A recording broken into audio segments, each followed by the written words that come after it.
Live from the world's capital markets, here are the latest financial headlines brought to you by News Factory. Hello and welcome to Tuesday's Daily Financial Digest. The US Redbook Index will be released at 12:55 GMT. The US API weekly crude oil stock at 20:30 GMT. The Dutch retail sales at 4:30 GMT. The Austrian unemployment rate will be released at 7 GMT. Japan's Jibun Bank Manufacturing PMI at 0:30 GMT. Japan's Consumer Confidence Index at 5 GMT. Those were today's major economic events, and now moving on to world financial headlines.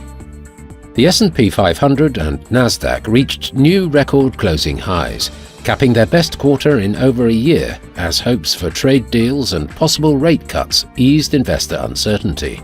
Both indexes ended the quarter with double-digit gains. Michael Saylor's Strategy, the world's largest public holder of Bitcoin, continued beefing up its BTC holdings last week amid rebounding investor sentiment and rising prices.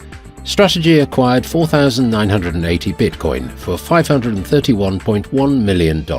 Oil prices edged down as investors weighed easing Middle East risks and a possible OPEC Plus output increase in August.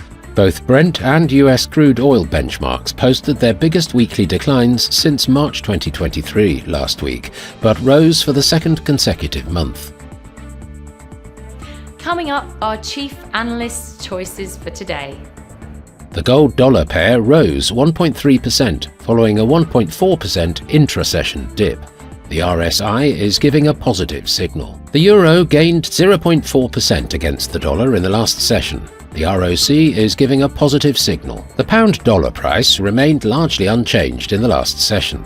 The ROC is giving a negative signal. The last session saw the Aussie gain 0.7% against the dollar.